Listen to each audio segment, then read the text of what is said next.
உன்னால என் குழந்தை இதழுக்கு ஒரு நல்ல அம்மாவாகவும் எனக்கு ஒரு நல்ல வைஃபாகவும் இருக்க முடியுமா? இதயம் இதயம் எரிகின்றது, இறங்கிய கண்ணீர் அணைக்கின்றது, உள்ளங்கையில் ஒழுகும் நீர் போல் என்னுயிரும் கரைவதென்ன, இருவரும் ஒரு முறை காண்போமா, இல்லை நீ மட்டும் என்னுடல் காண்பாயா, கலை என்ற ஜோதியில் காதலை எரிப்பது சரியா பிழையா, விடை நீ சொல்லையா. நம்ம பாட்டுக்கு மனசுக்கு தோன்றதை சொல்லிட்டு வந்துட்டோம். கண்மணி நம்மள தப்பா எடுத்திருப்பாளோ? ஒருவேளை நம்ம தான் ஓவரா அட்வான்டேஜ் எடுத்துக்கிட்டோமோ?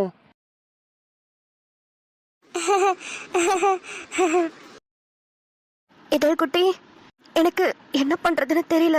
ஒரு மாதிரி பதட்டமா இருக்கு இதழ். நீ ஏன் சொல்லு, நான் என்ன பண்ணணும்? இந்த விஷயத்த யார்கிட்ட சொல்றது, யார்கிட்ட போய் கேட்கறது, ஒண்ணுமே புரியல. ஒரு மாதிரி குழப்பமாவே இருக்கு. கார்த்திக், என்ன ஒரே ஜாலியா இருக்கீங்க போல? ஏன் ராஜா கேட்க மாட்டீங்க? என் நிலைமை உங்களுக்கு வந்திருந்தா தெரியும். நீங்க தான் ஜாலியா லவ் பண்ணிட்டு சுத்திட்டு இருக்கீங்களே. இன்னும் கொஞ்சம் நல்ல கல்யாணம் வேற. உங்களுக்கு ஒண்ணு தெரியுமா? நான் கண்மணி கிட்ட என்னோட விருப்பத்தை சொல்லிட்டேன். அப்படியா? அதுக்கு மேடமோட ரியாக்ஷன் என்ன? எதுவுமே இல்ல. வீட்டுக்கு போறேன்னு இதெல்லாம் தூக்கிட்டு போயிட்டா. ஓ, அதான் சீக்கிரமாவே வீட்டுக்கு போயிட்டாளா? சரி, நீங்க என்ன சொன்னீங்க? எனக்கு உன்னை பிடிச்சிருக்கு, என்னோட பொண்ணுக்கு ஒரு நல்ல அம்மாவாவும் எனக்கு ஒரு நல்ல வைஃபாவும் இருப்பியான்னு கேட்டேன். பயங்கரமா ஷாக் ஆயிருப்பாளே. ஆனா கார்த்திக், இந்த உலகத்திலே மல்லிகைப்பூவும் குங்குமமும் வச்சு ப்ரப்போஸ் பண்ண ஒரே ஆள் நீங்களா மட்டும்தான் இருப்பீங்க. ஆனா இருந்தாலும் இவ்வளவு கஞ்சபிஸ் நிறைய இருக்க கூடாதுங்க. நீங்க எவ்வளவு பெரிய மல்டி ஸ்பெஷாலிட்டி ஹாஸ்பிட்டல் வச்சு நடத்துறீங்க, எவ்வளவு பெரிய டாக்டர் நீங்க.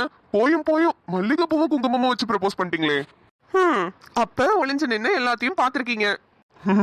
ஆமாங்க, பாத்துட்டோம். தெரியல ப்ரோ, நான் ரொம்ப ட்ரெடிஷ்னலான ஆள்லாம் கிடையாது. ஹாஸ்பிட்டல் வரவங்க சரி, என் கூட காலேஜ் படிச்சவங்க சரி, இல்லை நான் பார்க்குற இடத்துல சரி, நிறைய பேர் பூ வச்சு பொட்டெல்லாம் வச்சிருக்காங்க. ஆனா என்னமோ தெரியல, கண்மணி கிட்ட மட்டும் அது ஒரு மாதிரி தனி ஸ்பெஷலா தெரியுது. அவ பூ வச்சாலும் சரி, பொட்டு வச்சாலும் சரி, புடவை கட்டினாலும் சரி, அவ ஒரு மாதிரி வித்தியாசமா ரொம்ப ரொம்ப அழகா இருக்கா. அப்படியா கார்த்தி? நீங்க எங்க கூட ரோஜாவை பொண்ணு பார்க்க வரும்போது வந்தீங்கல்ல, அப்போ ரோஜா ஒரு லைட் பிங்க்ல சாரி கட்டியிருந்தால, பூவெல்லாம் வச்சுட்டு பொட்டெல்லாம் வச்சுட்டு அழகா வந்தால, அவளுக்கு கம்பேர் பண்ணும்போது கண்மணி கொஞ்சம் கம்மி தான் ப்ரோ. சரி சரி, உங்க ஆளுதான் ரொம்ப அழகு, போதுமா? ராஜா, நீங்க பாத்தீங்கல்ல, நான் ப்ரப்போஸ் பண்ணதுக்கு அப்புறம் கண்மணியோட ரியாக்ஷன் எப்படி இருந்தது? அவ மனசுல என்ன இருக்குன்னு ஏதாவது உங்களால கண்டுபிடிக்க முடியுதா? எனக்கு ரொம்ப பயமாவும் குழப்பமாவும் இருக்கு ப்ரோ. அவ ஏதாவது அவங்க அம்மா கிட்டயோ இல்ல அவங்க அண்ணன் கிட்டயோ சொல்லிட்டா என்ன பண்றது? எனக்கு ஒண்ணுமே புரியல. நான் ஒரு நார்மலான பையனா இந்த அளவுக்கு கூட பயந்துருக்க மாட்டேன். ஆனா எனக்கு ஆல்ரெடி கல்யாணம் ஆகி குழந்தையெல்லாம் இருக்கு. அது அவ எப்படி ஏத்துப்பா? அவளுக்குன்னு ஒரு மனசு வரணும்ல. அது கண்டிப்பா எந்த பொண்ணாலையும் முடியாது ப்ரோ. நான் தான் தப்பு பண்ணிட்டேனோன்னு தோணுது. கார்த்தி, கண்மணிய உங்களுக்கு எவ்வளவு நாளா தெரியும்னு எனக்கு தெரியல. ஆனா சின்ன வயசுல இருந்தே கண்மணியும் நானும் இதே வீட்டுல ஒன்னாதான் வளர்ந்தோம். கண்மணி ரொம்ப சாஃப்டான பொண்ணு. அவளுக்கு கோவப்படவோ இல்ல எதிர்த்து பேசவோ இல்ல ரொம்ப டென்ஷன் ஆகி கத்தி பேசவோலாம் தெரியாது. ஆனா அவளுக்கு ஒரு விஷயம் பிடிக்கல, இது இனிமே நம்மளுக்கு செட் ஆகாதுன்னு மட்டும் நினைச்சிட்டானா அவ்வளவுதான், அவன் மைண்ட மாத்திக்கவே மாட்டா. அது எவ்வளவு பெரிய விஷயமா இருந்தாலும் சரி. ஆனா நீங்க ப்ரப்போஸ் பண்ணும்போது கண்மணியை நான் நோட்டீஸ் பண்ணது என்னன்னா, உங்க நிலைமையில எந்த பையன் வந்து ப்ரப்போஸ் பண்ணியிருந்தாலும் வேற ஒரு பொண்ணா இருந்திருந்தா கண்டிப்பா உங்களை திட்டியோ இல்ல உங்களை அரைஞ்சோ அந்த இடத்துலயே பிரச்சனை பண்ணிட்டோ கிளம்பியிருப்பாங்க. ஆனா கண்மணி சைலண்டா தான் போயிருக்கா. அவ அப்படி போயிருக்கிறத பார்த்தா அவ நல்ல குழப்பத்துல இருக்கான்னு மட்டும் எனக்கு புரியுது. இதழ், எனக்கே தெரியாம என்னையும் அறியாம உங்க அப்பாவை நான் திரும்பி இருக்கேனோ? எனக்கு ஒண்ணுமே புரியல இதழ். உங்க அப்பா என் பொண்ணுக்கு ஒரு நல்ல அம்மாவாகவும் எனக்கு ஒரு நல்ல வைஃபாகவும் இருப்பியான்னு கேட்டப்போ எனக்கு ஏன் உங்க அப்பா மேல கோவமே வரல?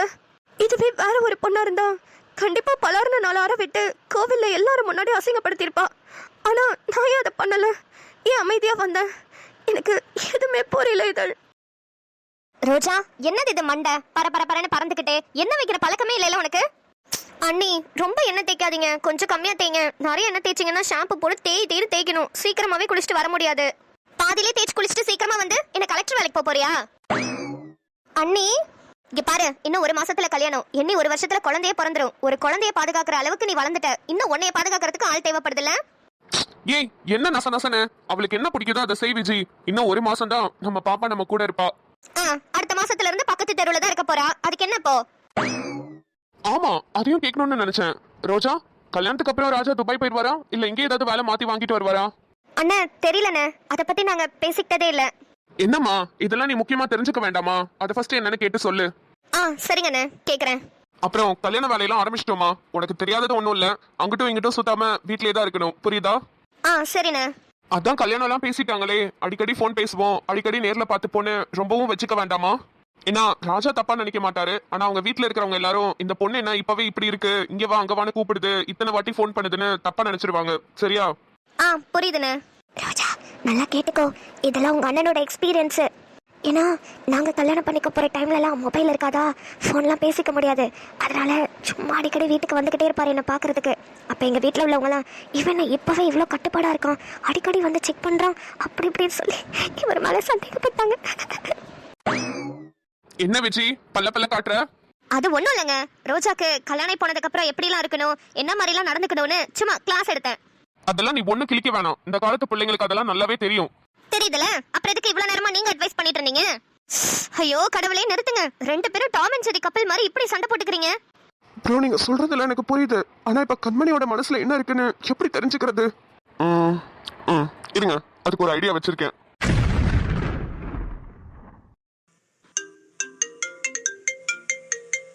ஐயோ, ராஜாவா? அன்னைக்கிட்ட இப்ப என்ன சொல்றது? இப்பதானே சொன்னாரு அடிக்கடி போன் பேசக்கூடாதுன்னு. ராஜி சொல்லுடி. பைத்தியம், நான் ராஜா. தெரியுதுடி பைத்தியம், எதுக்கு கால் பண்ண? வீட்டுல எல்லாரும் பக்கத்துல இருக்காங்களோ? ஆமாண்டி, என்ன பண்றது? சரிடி, சீக்கிரம் கிளம்பி வீட்டுக்கு வா, ஒரு முக்கியமான வேலை இருக்கு. இல்ல ராஜி, இப்பதான் எங்க அண்ணன் சொல்லிக்கிட்டு இருந்தாரு, அடிக்கடி வெளியெல்லாம் சுத்தக்கூடாது, கல்யாண வேலையெல்லாம் ஆரம்பிக்கிறோம்ல, அதனால வீட்லயே இருக்கணும்னு. போன் கூட ரொம்ப பேசக்கூடாதுன்னு சொன்னாரு. நீ ரொம்ப நாள் கழிச்சு கால் பண்றியா, அதனாலதான் அட்டென்ட் பண்ணேன். வெளியே சுத்தக்கூடாதுன்னு பொதுவா சொன்னேன். சரி, போனு நான் ராஜா கிட்ட மட்டும் தானே அடிக்கடி பேச வேணாம்னு சொன்னேன். ராஜா கிட்ட பேசலாமே. முட்டைக்கண்ணி, வீட்டுல ஏதாவது போய் சொல்லிட்டு ஒழுங்கா நீயே கிளம்பி வந்துரு. இல்ல வண்டி எடுத்துட்டு வந்து வெளியே நின்று ஹாரன் அடிச்சுட்டே இருப்பேன், பாத்துக்கோ. ராஜி, உனக்கே தெரியும்ல, எங்க அண்ணன் ஒரு விஷயம் சொல்லிட்டாருன்னா அதை மீறி நான் வேற எதுவும் பண்ண மாட்டேன்னு. அப்புறம் என்ன சும்மா கூப்பிட்டுக்கிட்டே இருக்க? போன வைடி. பா, என் பொண்டாட்டி என்னமா நடிக்கிறாயா? ரோஜா, நீ பேசாம பாண்டியன் ஸ்டோர்ஸ்ல சீரியல்ல போய் அவங்க ஒரு அண்ணன் இருப்பார்ல, அவரை புடிச்சுக்கிட்டு எங்க அண்ணன் அன்ப அள்ளி தெளிக்கிறதில் மண்ண தங்க பாசத்தில் அவனதான் அடிச்சுக்க ஊரில் ஆளே கிடையாது அப்படின்னு பாட்டு பாட செம்மையா ஓடும். டிஆர்பி ரேட்லாம் எகுரும். ராஜா ப்ரோ, என்ன பாட்டு பாடிட்டு இருக்கீங்க? ஒரு பெரிய கூத்தே நடக்குது ப்ரோ, இருக்க சொல்றேன். ராஜி, நீ போன வை. எதுக்கு சும்மா நோய் நோய் பேசிட்டே இருக்க? அதான் வர முடியாதுன்னு சொல்றல, வைடி போன. சும்மா இருக்க முடியல போல வீட்ல இவளுகளுக்குலாம் நோய் நோய்னு போனை போட்டு அங்க வா இங்க வான்ட்டு. ரோஜா, என்னாச்சு? இவளுகளுக்கு ஒரு வேலை இல்லைன்னு ஒரு மாசத்துல கல்யாணம்னு சொல்லியிருந்தேன். கல்யாணத்துக்கு அப்புறம் உன்னை பார்க்க முடியாது, இப்பவே வா ரோஜா, வீட்ல கொஞ்ச நேரம் டைம் ஸ்பெண்ட் பண்ணலாம், நான் சமைக்கிறேன், சாப்பிட்டுட்டு போன்னு சொல்றா. அப்படியா? அந்த பொண்ணு பேரு என்ன? ராஜி. அவங்க வீடு எங்கம்மா இருக்கு? ஏங்க, ராஜி வீடு உங்களுக்கு தெரியாதா? தோ 2 தெரு தள்ளி தான் இருக்கு. அண்ணி, என்ஜாய் என்ஜாய். இங்கதானமா இருக்கு, நீ போயிட்டு வா. போயிட்டு இருட்டுறதுக்குள்ள வீட்டுக்கு வந்துரு. என்ன ப்ரோ, ரோஜா சிஸ்டர் வரமாட்டாங்களா? கார்த்தி, நீங்க வேற இன்னும் கொஞ்ச நேரத்துல ராஜா நான் வந்துட்டேன்னு கத்திட்டு வரப்போற பாருங்க. அப்படியா? வரமாட்டேன்னு சொல்லி வச்ச மாதிரி இருந்துச்சு. அதெல்லாம் மேடம் வீட்டுல கொடுத்த பில்டப். போமாட்டேன், எங்க அண்ணன் கிழிச்ச கோட்டை தாண்ட மாட்டேன்னு சாவித்திரிக்கே டஃப் கொடுக்குற மாதிரி நடிச்சு வச்சிருக்கா. சரி, நீ சீக்கிரம் கிளம்புமா, அப்பதான் இருட்டுறதுக்குள்ள வர முடியும். அண்ணன், இருந்தாலும் வெளியெல்லாம் ரொம்ப சுத்தக்கூடாதுன்னு சொல்லியிருக்க. ரோஜா, ஓவர் ஆக்டிங் பண்ணி மாட்டிக்காத, அப்புறம் வேணான்னு சொல்லிடுவாரு. ஒழுங்கு மரியாதையா அவர் சொல்லும் போது எந்திரிச்சு ஓடிரு. சரிண்ணே, நீ சொல்றது கூட கரெக்டு தான். இப்பவே கிளம்புனா தானே சீக்கிரமா இருட்டுறதுக்குள்ள வர முடியும். நான் போயிட்டு வந்துடுறேண்ணே. சரிம்மா. எங்க அண்ணன் அன்ப அள்ளி தெளிக்கிறதில் மண்ணு. என்ன விஜி, பாட்டெல்லாம் பலமா இருக்கு. உங்க அண்ணன் ஞாபகம் வந்துருச்சோ?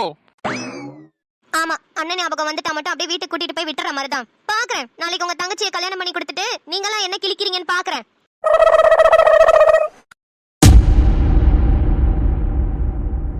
சீதாக்கா, கார்த்திக் சார் இல்லையா? இல்ல ஃபிலோ, கார்த்திக் சார் ஒரு வாரம் லீவு. இல்ல, தேதி 2 ஆயிடுச்சு. கார்த்திக் சார் எப்போதும் கரெக்டா சம்பளம் போட்டுருவாரு. லோன் எல்லாம் கட்டணும், ஆனா இன்னும் போடவே இல்லையே, அதான் கேட்டேன்க்கா. நானே அதான் ஃபிலோ யோசிச்சுட்டு இருந்தேன். வீட்டு வாடகை எல்லாம் கொடுக்கணும், பிள்ளைங்களுக்கு வேற ஸ்கூல் முடிய போகுது, கொண்டு போய் அம்மா வீட்டுல விடணும், இப்படின்னு செலவு நிறைய இருக்கு. ஆனா சம்பளம் அவர் போடலையே. எப்போதும் மாசம் கரெக்டா 1ஆம் தேதி ஆனா போட்டுருவாரு. இந்த தடவை என்னன்னு தெரியல. அது வேற அவர்கிட்ட எப்படி கேக்குறதுன்னு தெரியல. பாப்போம், இன்னைக்குள்ள போட்டுருவாருன்னு நினைக்கிறேன். ஆமா, கண்மணி சிஸ்டர் எங்கக்கா? கண்மணி ஒரு வாரம் லீவு. அவங்களுக்கு மட்டும் எப்படிதான் இப்படி 1 வாரம் 2 வாரம்லாம் லீவ் கொடுக்குறாங்களோ? நம்மளுக்குலாம் அப்படி கொடுக்கவே மாட்டேங்கிறாரே. ஃபிலோமினா, உனக்கு விஷயமே தெரியாதா? நம்ம கார்த்திக் சார் கண்மணியை தான் ரொம்ப லவ் பண்றாரு. இந்த விஷயம் ஹாஸ்பிட்டலுக்கே தெரியுமே. என்ன சீதாக்கா சொல்றீங்க? கார்த்திக் சாரும் கண்மணியை லவ் பண்றாங்களா? சரியா போச்சு போ. ரொம்ப வருஷமா இங்க தான் வேலை பாக்குற, உனக்கு தெரியாதா? ஐயோ சத்தியமா தெரியாதுக்கா. அதனாலதான் அவளுக்கு மட்டும் இவ்ளோ லீவ் கிடைக்குதா? அதெல்லாம் எனக்கு தெரியல. ஆனா 2 பேரும் ஒருத்தருக்கு ஒருத்தர் விரும்புறாங்கன்னு மட்டும் தெரியும். Hello, good morning. Karthik's multi speciality hospital. Hello Sita. Sir, good morning sir. Good morning Sita. Hospital எல்லாம் ஓகே தானே? ஒன்றும் ப்ராப்ளம் இல்லையே? எல்லாம் ஓகே சார், ஒன்றும் ப்ராப்ளம் இல்லை. ஜெஸி மேம் டெய்லி வந்துடுறாங்க. அவங்க தான் எல்லா ஓபியும் பார்க்குறாங்க. டாக்டர் சந்தோஷ்க்கு 2 ஆபரேஷன் இருந்ததே, சக்ஸஸ்ஃபுல்லாக முடிச்சிட்டாரா? ஆமாம் சார், முடிச்சுட்டு சைன்லாம் போட்டுட்டு தான் போனாரு. உங்ககிட்ட சொல்லிக்கிறேன்னு சொன்னாரு. ஓகே, இன்னும் கால் பண்ணல, நான் அப்புறமா பேசிக்கிறேன். Okay sir. ஹாஸ்பிட்டல் ரிலேட்டடாக வேற ஏதாவது ப்ராப்ளம் இருக்கா? இல்லை சார், அப்படிலாம் ஒன்றும் இல்லை. எல்லாமே ஸ்மூத்தாக தான் போகுது.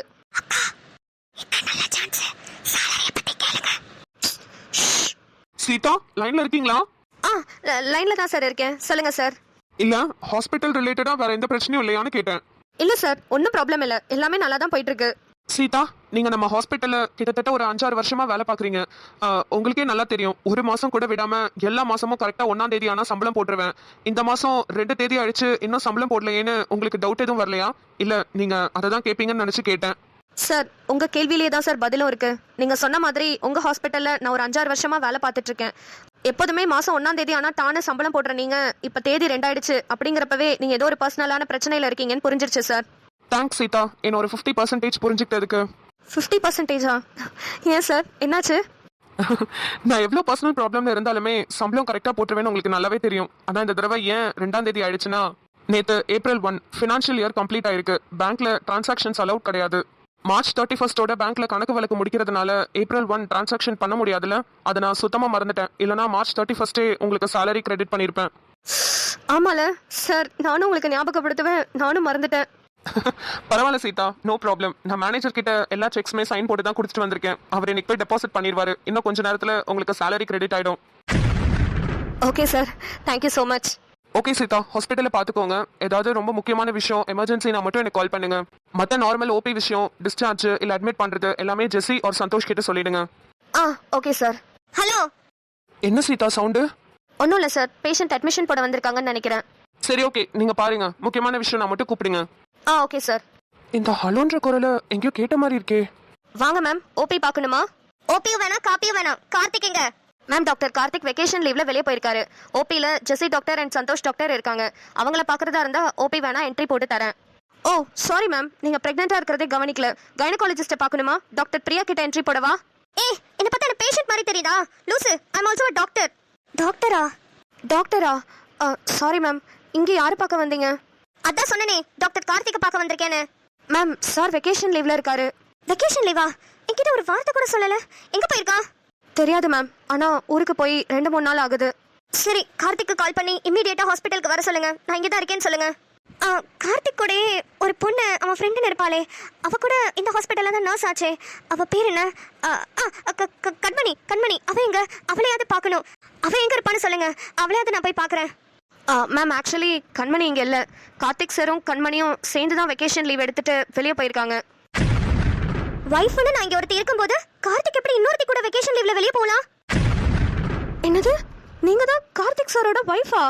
ஆமா, எனக்கும் கார்த்திக்கும் கல்யாணம் ஆகி ஒரு வயசுல எங்களுக்கு குழந்தைய இருக்கு. ஏன் உங்களுக்கு தெரியாதா?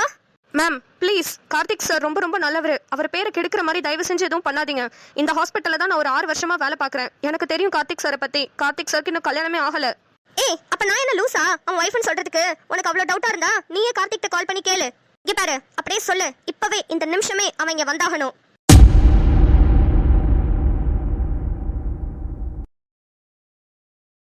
கண்மணி வாடி. எப்ப புள்ள சொல்ல போற? தப்பென்ன செஞ்ச தள்ளி போற? நீ எப்ப புள்ள சொல்ல போற? தப்பென்ன செஞ்ச தள்ளி போற? என்னாச்சு? கார்த்திக் போன் அட்டென்ட் பண்ணானா இல்லையா? மேம், ஃபுல்லாக ரிங் போகுது. சார் அட்டன் பண்ணல. இங்க கொடுங்க, நான் பேசிக்கிறேன். நீ வருவாயமில்லாம ஒரு வார்த்தை சொல்ல பதிலே விழியோரம்